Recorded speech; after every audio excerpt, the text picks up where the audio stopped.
Hello, everyone. Welcome to our third webinar in our series of weekly webinars.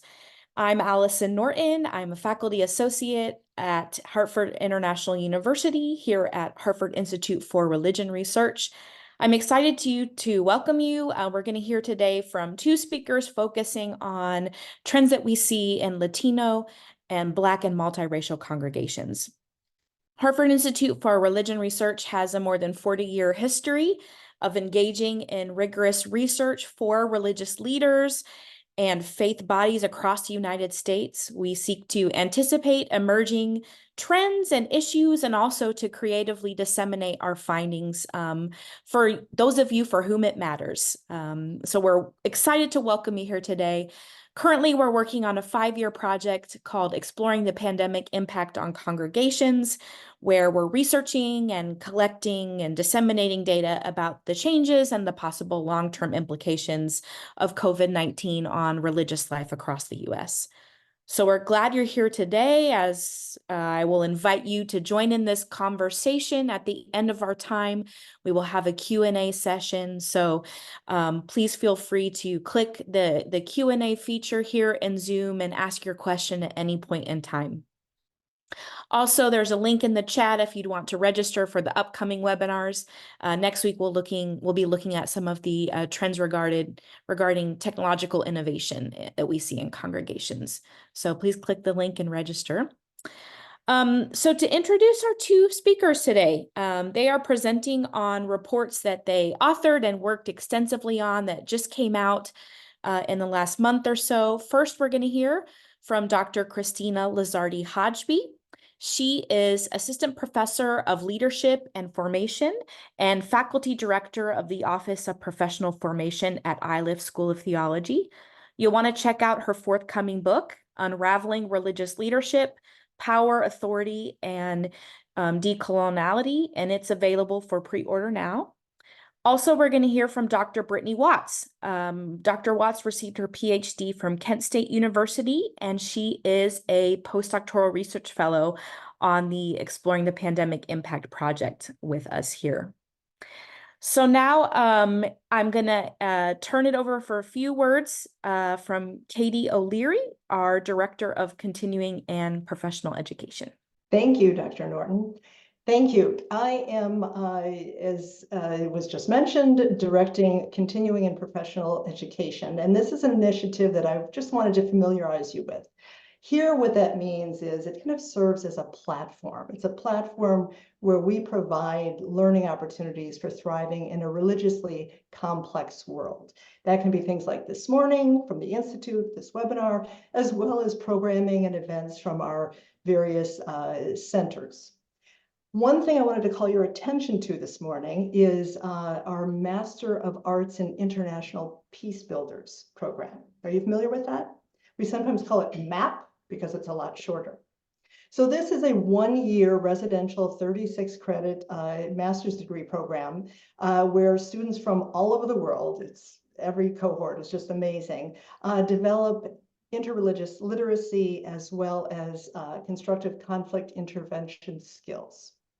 I'm telling you about this morning because we have funding from the Arthur Vining Davis Foundations for African-American Christians, a few African-American Christians who might want to participate in this program. Now, whether that represents you or someone you know, this might be a pastor, this might be a religious activist, committed to social justice, but there's a link in the chat. Take a look, and if for no other reason, just to learn more about this fabulous program. It is a pleasure to be in the room with you this morning for what promises to be another great conversation. Greetings, everyone. I'm Christina Lizardi-Hodgeby, as Allison mentioned, and I am on the faculty at Iliff School of Theology. I'm going to share with you a little bit about the findings that were just published in the report called Latino Congregations, Trends from the Faith Communities Today and the Exploring the Pandemic Impact on Congregational Studies report. I use the term Latino when I'm speaking But there are many ways that we can understand ourselves and understand Latino Hispanic populations. And so I add the letters A for Latine, X to pronounce it as Latinx, or the @ sign, which is something else that is used in writing about these particular populations. Latinos constitute nearly 20% of the US population. They are the fastest growing racial ethnic group in the United States, and they constitute half of the total US population growth from 2010 to 2020. And as I said, Latinos are a diverse people. We come from many different countries, but largely trace our heritage to Central and South America, the Caribbean, and Spain. And there are also a number of languages that are spoken by Latinos across these regions and within the United States as well. So English, Spanish, Portuguese, French, and other indigenous languages as well. This data and these findings come from two different studies. The Faith Communities Today, particularly the 2020 National Survey of Congregations. There were 276 majority Latino congregations that were a part of that research. And then the EPIC survey and regional case studies that have been conducted with 8 majority Latino congregations. So that's just a little bit of overview of where these findings are coming from.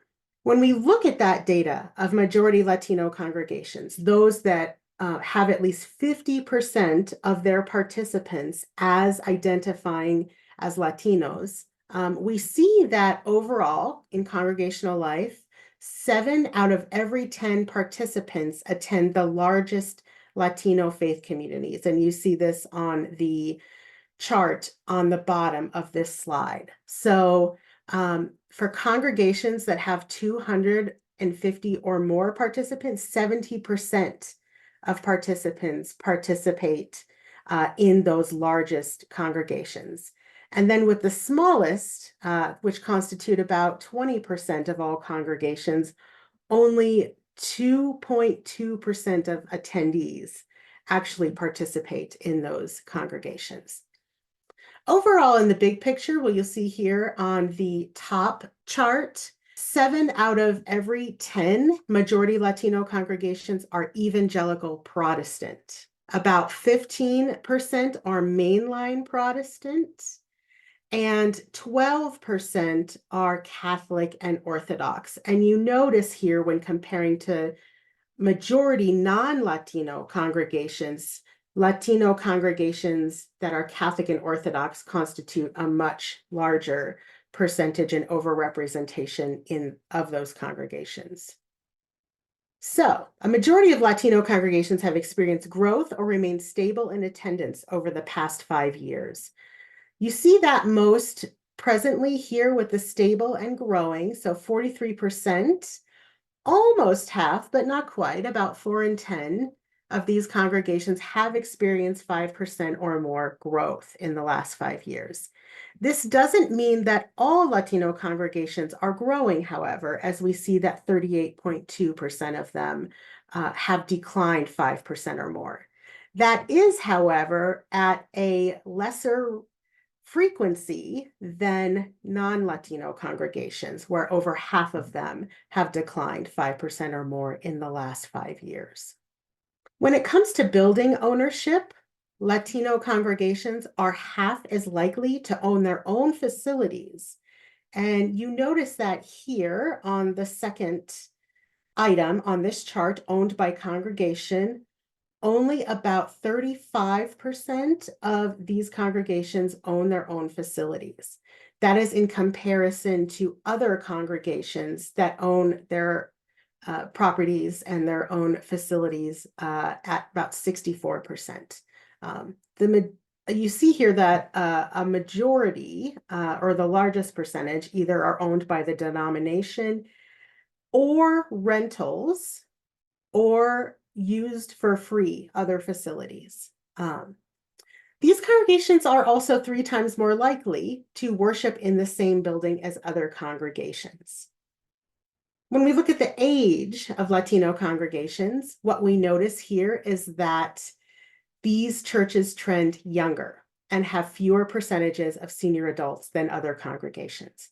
So 19.4% of participants are children in these congregations, 0 to 12 years old, compared with only 13% in non-Latino congregations. And you notice here in the middle adults and senior adults categories that there are fewer percentages of middle adults and senior adults, quite noticeably in that category than in majority non-Latino congregations. When looking at participants, a lesser percentage are also college graduates when we compare with other congregations, and a greater percentage live below the poverty line than in majority non-Latino faith communities.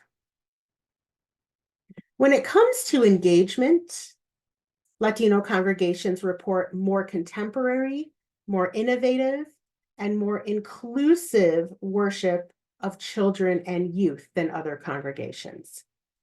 There's also more emphasis on prayer, spiritual retreats, children's and adult religious education, as you can notice here on the left-hand chart, and less emphasis on music programs.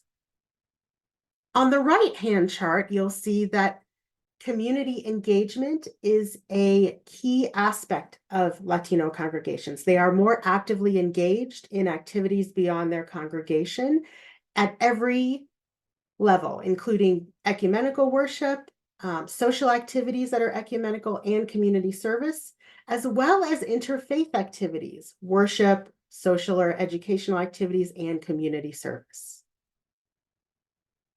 When it comes to leadership, about 96% of Latino congregational leaders are male, and the average age is 56 years old. The median age is 56 years old. That is comparable in some ways to non-Latino congregations as a whole, although there are a fewer women leaders in the congregations. But regardless of age and gender of these congregations, leaders tend to be more part-time than non-Latino congregations. So we see here that folks are unpaid. So 22% of folks are unpaid, and regardless of that, over 1/3 have paid employment outside of their congregation. So another attribute of these leaders is that 3/4 of them do not have an MDiv degree. That is in comparison to nearly half of leaders in non-Latino congregations. Overwhelmingly, as you might expect, Latino leaders are tending to be first-generation immigrants, although that's not the case overall, only 39% of leaders, but definitely a larger, more significant percentage than in non-Latino congregations. When it comes to technology, Latino faith communities rely more heavily than others on informal means of technology-based communication. And by that, I mean social media, texting apps, and things like Twitter and Instagram or WhatsApp, rather than formal means that take a little bit more time, thought, and word communication, such as email, e-newsletters, and websites, in order to foster connections within and beyond their congregations. When we look at the finances of Latino congregations in comparison to other congregations, what we notice here, especially with income, is that median income is less than in other congregations, $20,000 less than the overall median, despite having an average higher worship attendance. And this is important, and this makes sense because these congregations tend to have a higher percentage of folks who do not make as much in terms of living income and living wage. What's really interesting here on the left-hand chart is that the fundraising aspect of the breakdown of income is nearly quadruple the average percentage when it comes to fundraising in other congregations. So what's notable about this is that we should be looking to Latino congregations to understand what that fundraising looks like, how that happens, and how that might inform congregations as a whole. And that's in comparison to only 4% of US total congregational incomes coming from fundraising. So there's something that we can certainly learn here about these congregations. In looking at the expenses of Latino congregations, it's pretty comparable in terms of how staffing, building, programs, and other expenses break out when compared.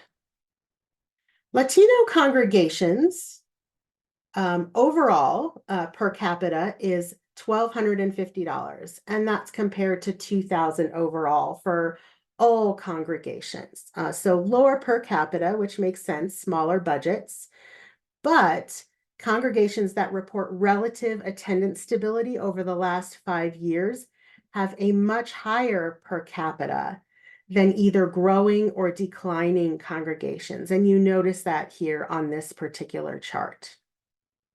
Interestingly, stable congregations are also more likely to pay rent than own their own facilities.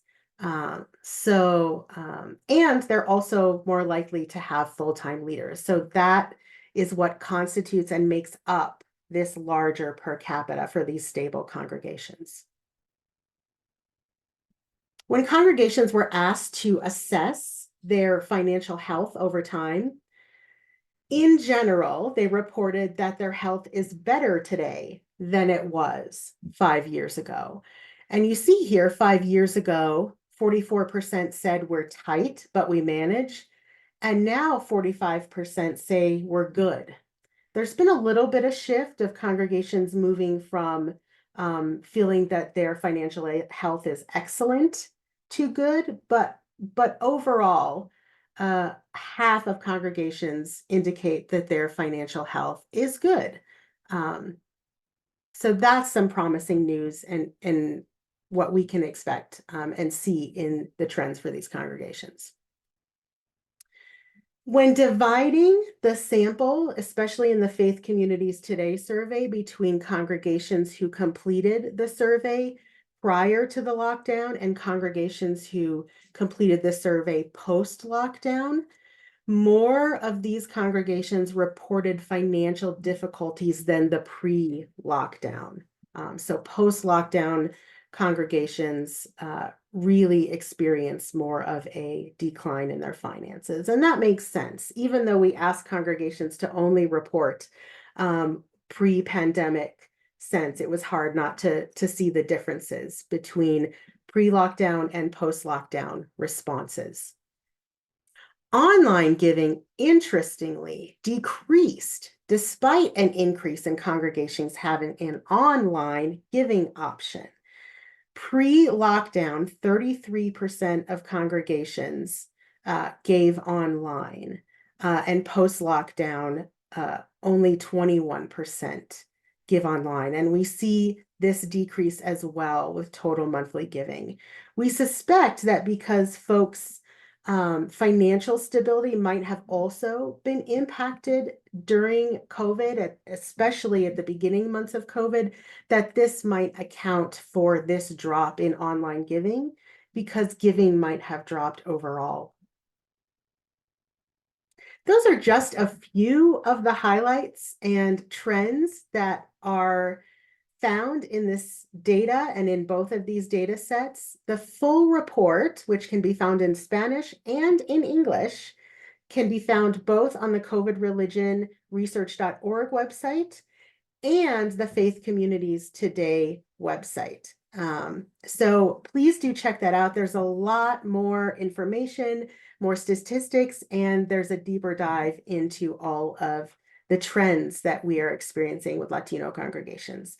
Overall, the picture looks bright for these congregations, particularly around growth, ability to fundraise, but the future remains to be seen in terms of stability regarding assets and building use and building ownership. So we'll be watching these trends closely. Thank you so much. And now I will turn it over to Dr. Brittany Watts. Thank you, Christina.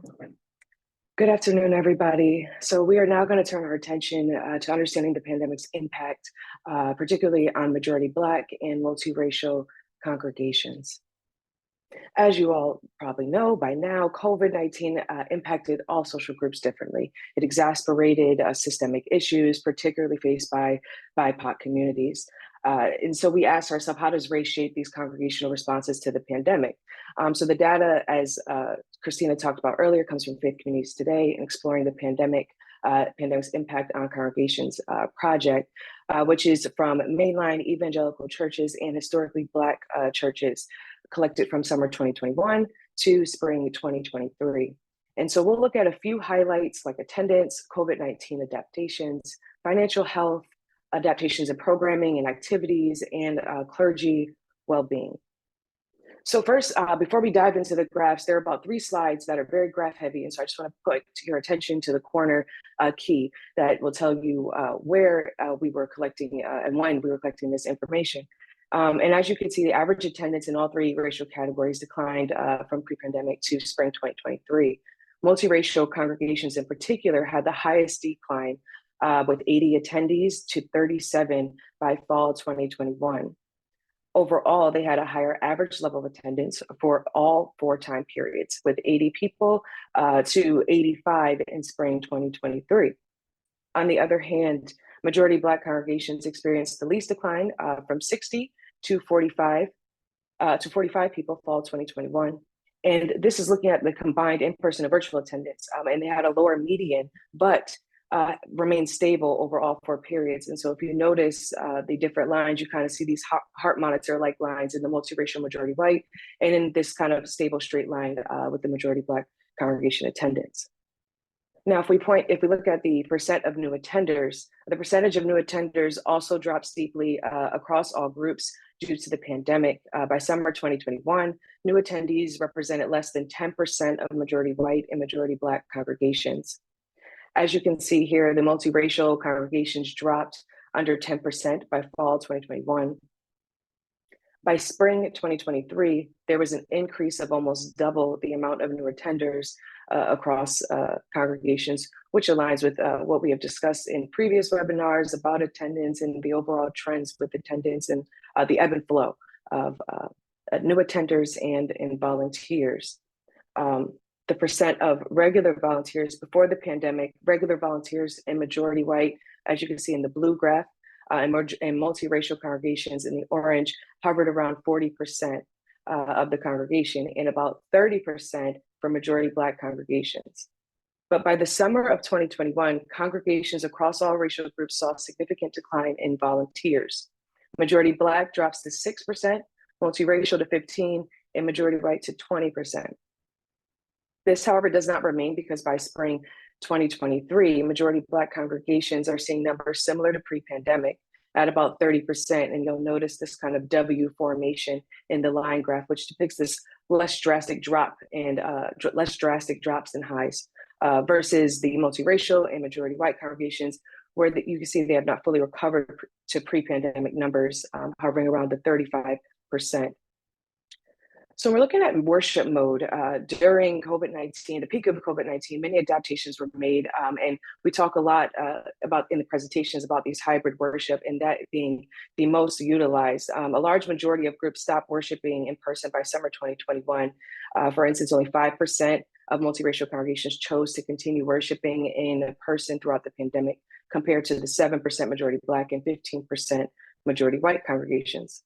As you can see in the blue shaded area of the pie charts, by spring 2023, majority Black congregations were least likely to meet only in person at 15%, compared to 25% of multiracial and majority White congregations. If you recall from previous presentations or discussions from this project, hybrid worship, in-person and virtual, remains, again, the most utilized worship mode, and majority Black congregations lead in doing so at 83%, compared to 75% of majority White and multiracial congregations. As the vaccine rolled out in summer 2021, Respondents were asked if their religious leader encouraged people to get vaccinated during their sermons and from the pulpit. Nearly all, 99% of pastors of majority Black congregations encouraged their congregation to get vaccinated, as you see here in the green. This is almost double the percentage of pastors of majority white or multiracial congregations. This number may be shocking to some, but it could be due to several reasons. Black churches have historically been leaders in civic engagement. Recently, I heard a Black pastor actually preach on YouTube the history of the Black church, and talks about the history of the church living in this tension, in this intersection of worship and action, all the way from the hush harbors and slavery times, right, into today.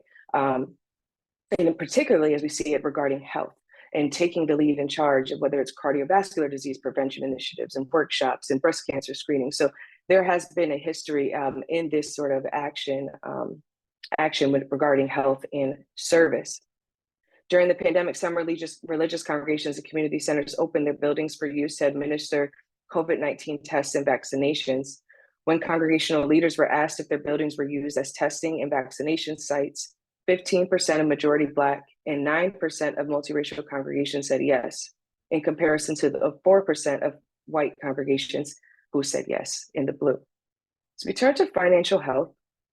We understand that congregations have struggled financially. Some congregations have struggled financially throughout the pandemic for various reasons. Issues with renting out facilities, closures of religious schools, and other obstacles related to systemic injustices. As a result, some attendees increased their donations to the congregation to maintain its financial viability. In the summer of 2021, there was an increase in donations from congregants across all three racial groups. However, all three congregation groups. However, by fall 2021, fewer congregations saw an increase in donations, particularly with majority Black congregations at a 33% decrease. And so when asked for a financial health comparison from 2018 to 2023, almost 50% of majority white congregations said their financial health has stayed the same, whereas only 41% of majority Black congregations thought their financial status was the same.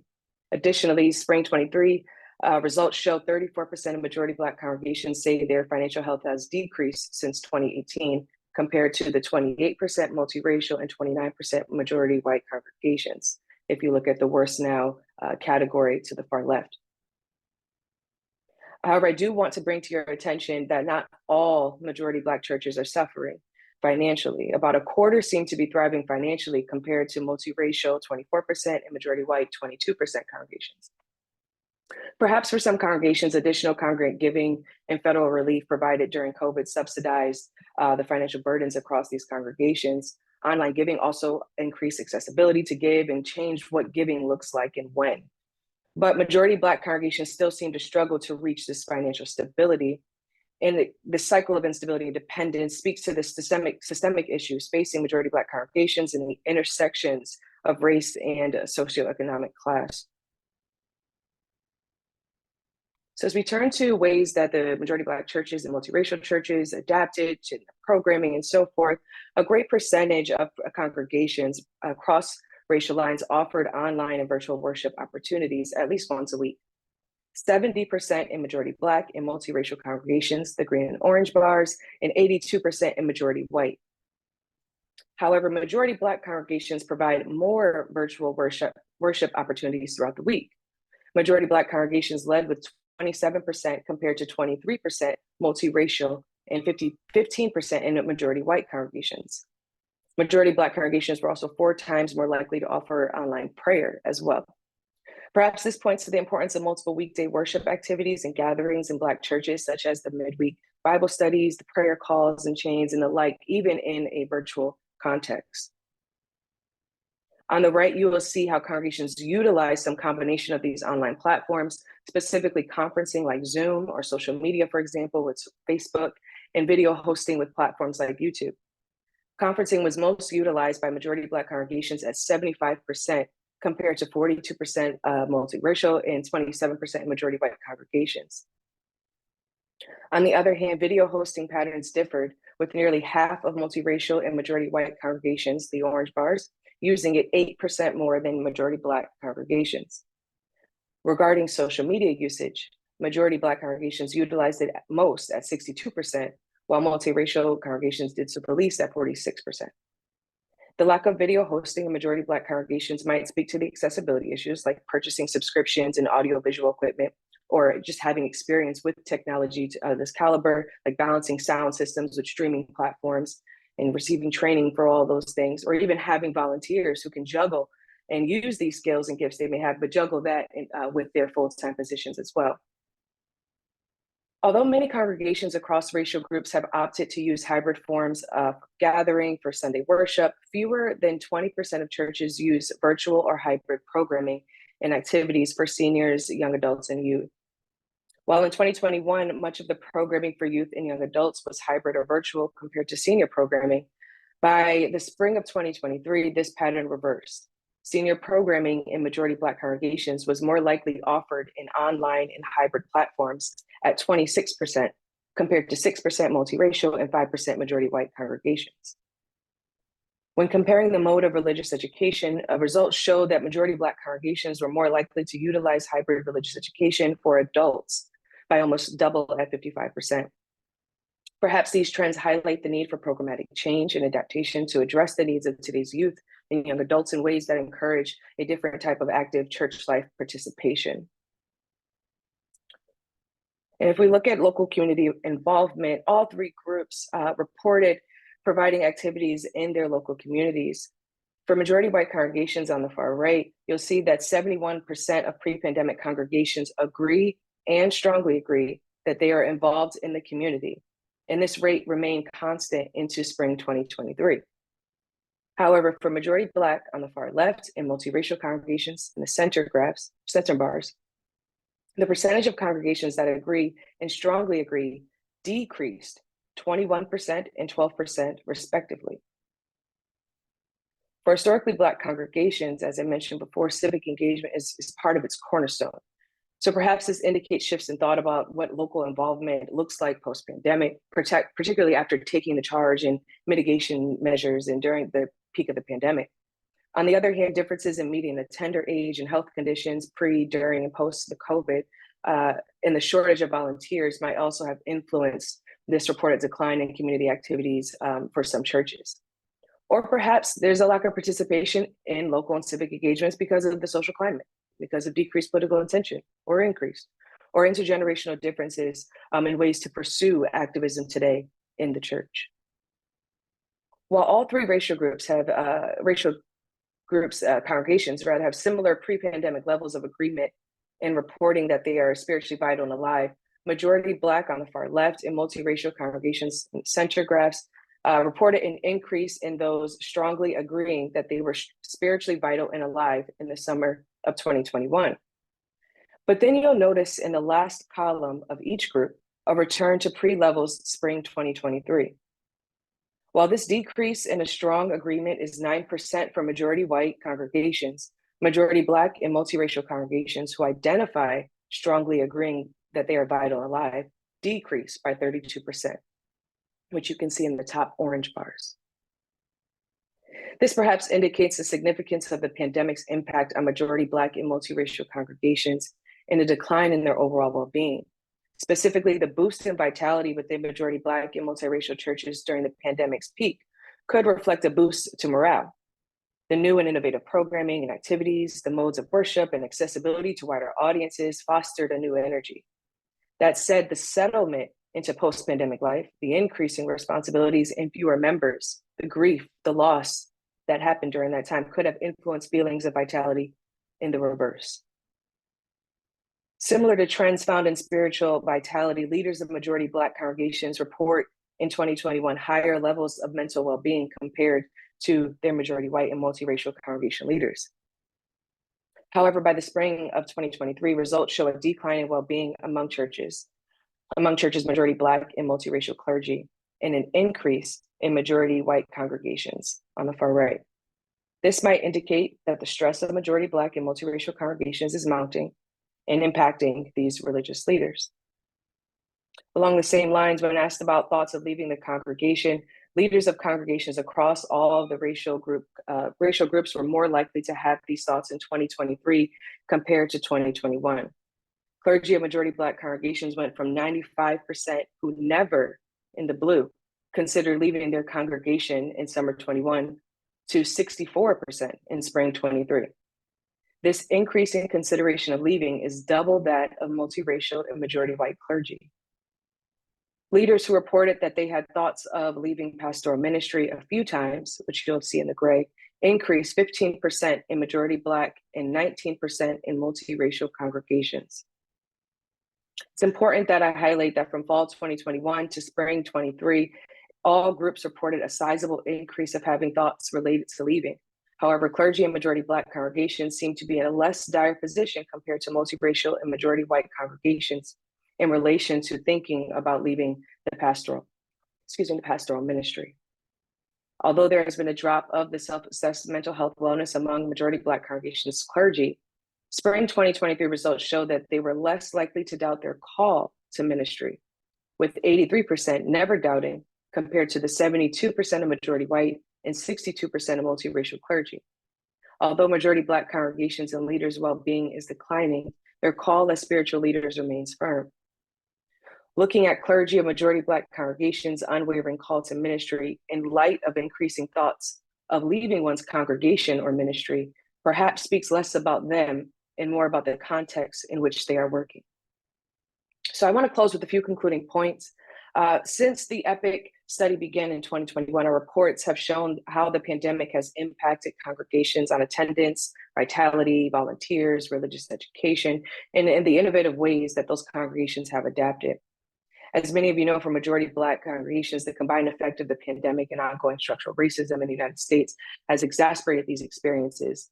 But nevertheless, the majority Black congregations are much more open to vaccine and health measures like shutting down or opening up vaccination sites. What I would say here, though, is that hybrid worship, in-person and virtual worship remains the most utilized worship mode, and majority Black congregations provides multiple options to gather during the week. This can be seen through the embracing of technology, but in a way that fits Black church cultural norms, like conferencing with Zoom through worship or prayer, or having admin meetings, the deacons meetings, the social media to stream worship, to share worship and program information. However, despite efforts to decrease the impact of COVID-19 on BIPOC communities and adaptability around technology and developing innovative ways to worship, there's been a decrease in community involvement from before the pandemic to present day in majority Black and multiracial congregations. Moreover, we are seeing that clergy are struggling and they're increasingly having thoughts of departure, notwithstanding their unwavering commitment to their call to ministry. And I will stop there. So thank you all for being here today. Our time is up with this conversation, but I will, of course, remind you that we have another webinar next week exploring the trends related to the use of tech in congregations. And we're going to have Dr. Heidi Campbell and also our own Dr. Carissa McCoskey here leading those presentations.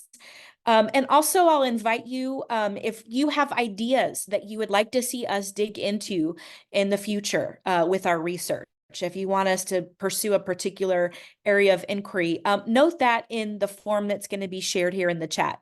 So please fill out this short survey, give us some ideas for future research.